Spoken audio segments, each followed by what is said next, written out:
Skirmish Sanging is a system of war games rules for modern Afghanistan, as you also see there. And so basically what you get with this game is simply this book that you see here. Very nice looking book. I mean, absolutely astounding production values with a lot of pictures representing gameplay in beautiful terrain, and then a lot of pictures from actual combat situations from the actual places where the combat depicted in the game took place. Really impressive book. But you had to provide all the other components in the game. You had to provide dice, a ruler to measure distances, terrain, miniatures, and some counters. Now for the counters, at the end of the book you have several sheets. You can photocopy them and then you mount them on cardboard. You cut them and you will have all the counters that you need to keep track of status situations on the board, well, in the game, in the battlefield. As for anything else, well, given the topic, if you want to play really thematically, you won't be able to repurpose your fantasy miniatures, your generic fantasy miniatures that you can use with so many systems of fantasy, skirmish, wargame rules. So you can, if you wanna go expensive, then purchase the actual miniatures, build beautiful terrain. It's gonna be very expensive, it's gonna take a lot of time, but of course then there's gonna be a lot of flavor and theme and atmosphere there.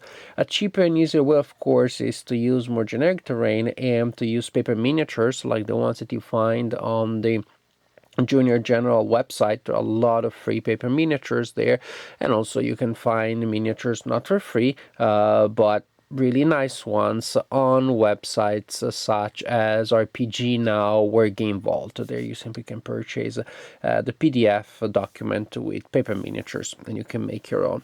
Or you can do like I did, even cheaper. I use flashcards, as simple as that. I was interested in the game, I was interested in the design and the mechanics. Yes, there are people that play games for playing the game, not just for looking at beautiful stuff that the game is made of. So all I did was simply to bring with me a stack of flashcards. I cut them out and I made bases that represented my miniatures, and then I used stuff that was laying around the house to make terrain. When you do things like this, actually miniature games, instead of being huge bulky dioramas that you cannot transport anywhere, they become travel games. Actually, this is why I played this game. I brought the game with me. Now I'm traveling these days. I'm staying at my in-laws house. We're here for the holidays. Happy New Year, by the way, if you are watching this early in 2016. So actually, all I needed to do was to bring this book with me, some flashcards, a ruler, some dice, and some generic counters. All of these things fit easily in a sandwich bag, and I have a full game that I can carry with me and play at night in my in-laws basement when everybody else is asleep. By the way, this is also where I'm filming right now, hence the carpet that you may have not seen in the videos of mine. Just some suggestions about ways that you can take into account to provide the materials for the game. Now, as for the game itself, the first thing that we need to look at is the characters. At the end of the book, you have several sheets here that you can make copies of, and then you'll use them to write down the stats of your characters. At the beginning of the game, you will need to take a little bit of time to build your own force. A side goes first, builds a force with several soldiers. You have to spend points to do so, to acquire units, to acquire basic units. The better are the units that you acquire, the more points you spend. Also, if you want to buy upgrades, that's more points. And then your opponent will use the same amount of points, or up to the same amount of points, to build their forces, so that we are sure that things are balanced and fair. The soldiers that you build may belong to the Western forces or to the Taliban. The Western forces are more customizable. There are more options. The forces from different countries follow slightly different doctrines. The squads are of different size.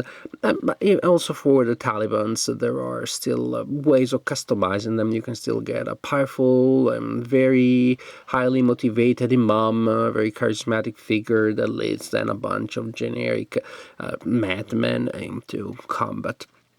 As for the characters, again, each character will be represented by a box such as this one. We write the name of the character, the level of experience, which can go from novice to average, veteran, and an elite.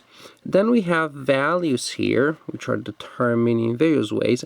The most important value of the model is body. Doesn't mean stamina, as maybe the name would make you think of. Maybe should have been called skill or something like that, because body represents all that your body can do, from combat abilities, anything, moving around fast, dodging, fighting, shooting. It's simply a generic attribute for your physical prowess. In fact, the body ability is important per se, and also it is the base to calculate your skills in performing various actions. By multiplying your body value by several times depending on your level of experience, you will be able to generate values for your skills. So, for example, you may have a body of, say, I don't know, 15, and then you will multiply that by 3 because you're average, and you will have a 45 value for pistol and things like that. You will have numerical values for your pistol, which is your ability to fire with a pistol, ability to fire with a rifle, heavy weapon. Spot, everybody starts with 100% spot ability, but that can be modified by various factors, so it can go under 100%. If it is 100%, of course, then any check that you take on that ability would be automatic. First aid, all the Western forces start with a standard 40% ability. Throw and forward observer. By the way, just looking at these and saying that there is 100% here and the values may be like 45, 58, etc., etc., you probably already have figured out how checks work in this game. When you're trying to use one of your skills, you will roll 2d10s. So one of them is designated as the one represented the tens, one the units. You put them together, so you will generate a number between 0, 1, and 100. And if you rolled equal to or lower than your attribute, your skill, for the skill that you're trying to test, then you're successful.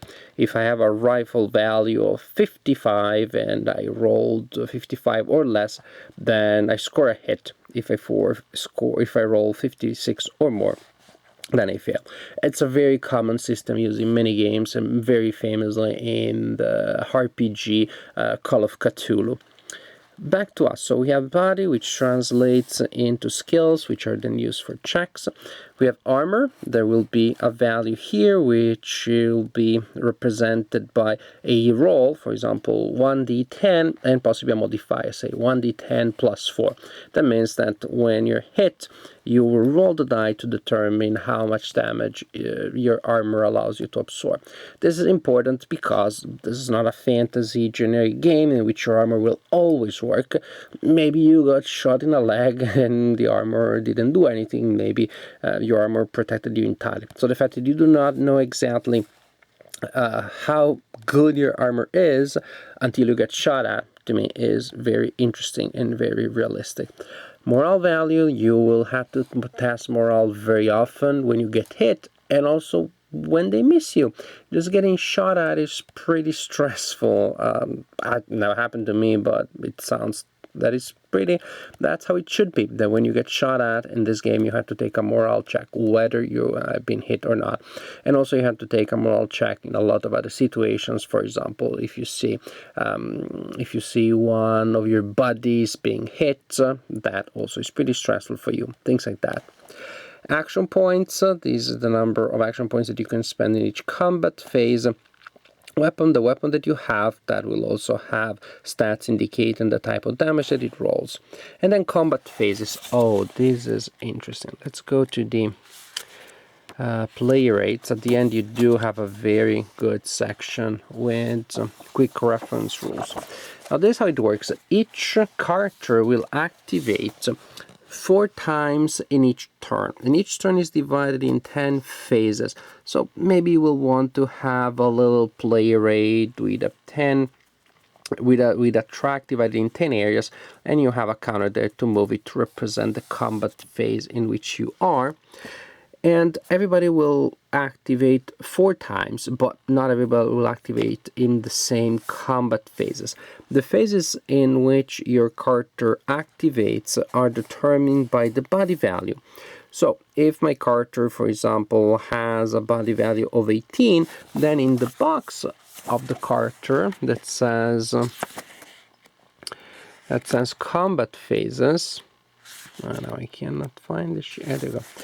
In the box here that says combat phases, if my character has body 18, I will write 1, 3, 5, and 7.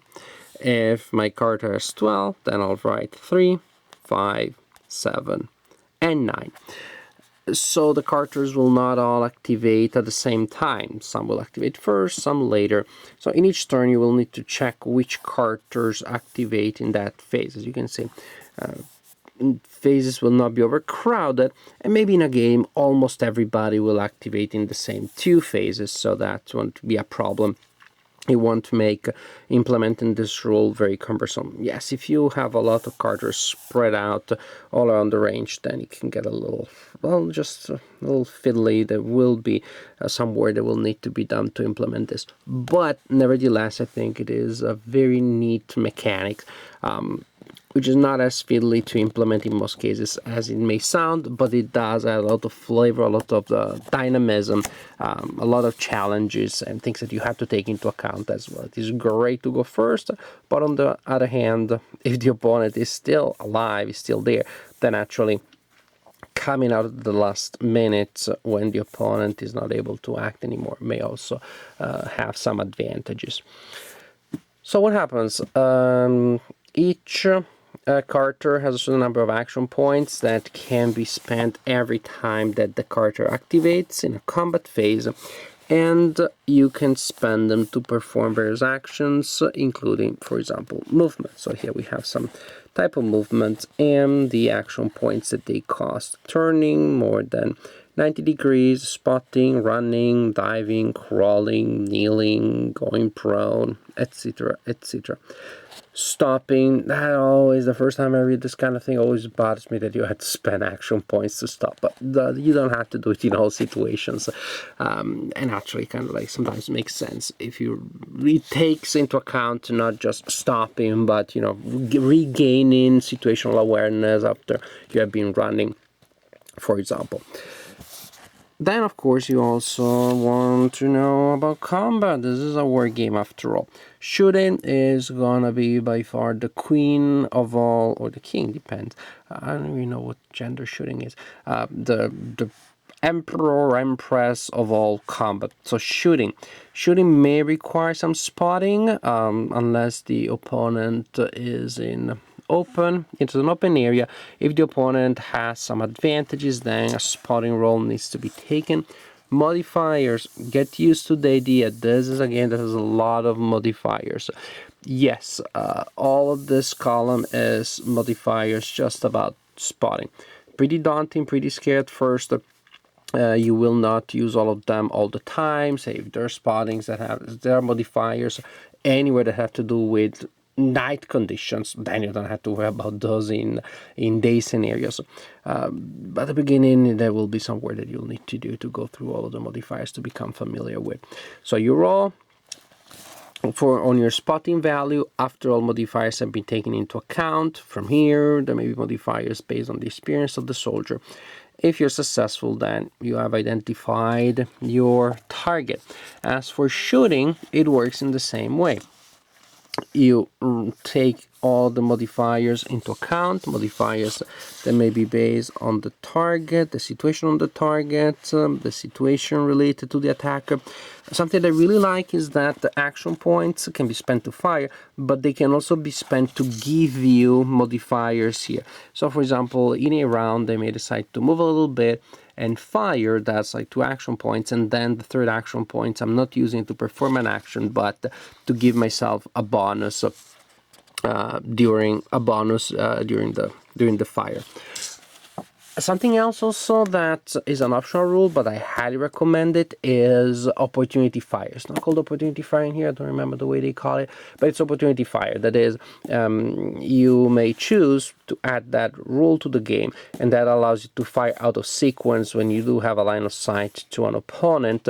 All that happens is that when you're using opportunity fire, you're spending 3 action points, and these are the 3 action points that you would have in the following phase. So there is that.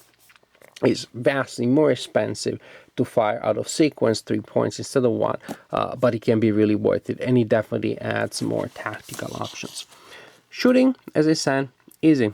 Take all the modifiers into account, roll the 2 dice or a D100. After you modify the result, if you rolled equal to or less than the value of the skill that you're using to fire, you scored a hit. At that point, if the opponent has an armor, the opponent rolls to see if the hit penetrates and does damage, or if the armor absorbs everything, or only part of that. And after that, well, here you also have a table to tell you the kind of damage that the weapon inflicts. And then we have morale, very important, because, as I said, there are a lot of stressful situations on the board when you get shot at. Even if you have been missed, you still need to roll. And if you fail a morale test, then there is a failed morale table. So you roll yet again. Well, for the morale, of course, you have your own modifiers for morale. There are modifiers for everything here. If you fail, there is the fail morale. And it may be that you drop prone, but you'll be able then to get up next combat phase. You're pinned down, so it will take you longer to get up again, or retire. Then you simply, your miniature tries to get the heck out of there, which means that you will have a sort of limited degree of control over your soldiers. They will not perform as well as you want them to, and then there are cases when you think they're doomed, and naturally they'll start passing all their morale checks and acting phenomenally. This captures, and the rationale for this is explained in the rules, how actually unpredictable the reactions of even trained soldiers to stressful situations are. You may train them perfectly and they may indeed work and act like Terminators, or they may break down the following day. There's just no way of predicting. And that degree of unpredictability given to you by the morale test is captured in this mechanics. It's a pretty thick book, but really you need some 60 pages or so to start playing the game. We have the shooting, a little more. Oh, hand-to-hand combat. You will use this table this time to get the percentage that you need to roll. You will simply cross-reference the attacker with the defender, level of experience of the attacker, level of experience of the defender, cross-reference as you get the result. That will be the target number that you're trying to roll under. The opponent, that is the defender, can also try to parry by rolling. But when you have hand-to-hand, that is pretty much the basic game. 86. You have grenade, shooting, hand-to-hand, movement. You have all that you need. Well, I talked about damage. Yes, you receive damage. It's not just numerical. The more damage you get, also the less effective you are. So there will be negative effects that apply as you take damage. It's not just that you reduce the numerical value. When you get to 0, you're dead. The more damage you take, the less effective your soldier is. But back to the idea. This section of the book is pretty much what you really need to know. Then you can start adding more stuff if you so wish. You can start adding rules about heavy weapons. You can start adding vehicles and vehicle combat. This is a whole new level of complexity, so it does add a lot. Advanced combat rules, even more stuff. Like in good war games, I like the fact that you can choose how much complexity you want to have. The basic game is not hard at all to learn. I don't know like this exactly a beginner's wargamer, but really fairly standard fare for a committed wargamer. The advanced game, when you have take everything into account, it takes much more work. As we're playing the game, the first game or two may not be all that exciting because you really need to go through a lot of tables, and the game may feel fiddly and procedural. But after a while, and you do roll a lot of dice, mind you, but after a while, those dice become second nature, become much more approachable. You see the design, you see the philosophy behind the dice roll, so they make much more sense. You do not have to go through the tables once you become familiar with them. You really get a good sense of the situation. And plus 30%, minus 20. It becomes pretty natural. Maybe in a roll, then you'll mess up the roll. The modifiers that you saw intuitively instead of calculating or 10% off, then they should be, not a big deal.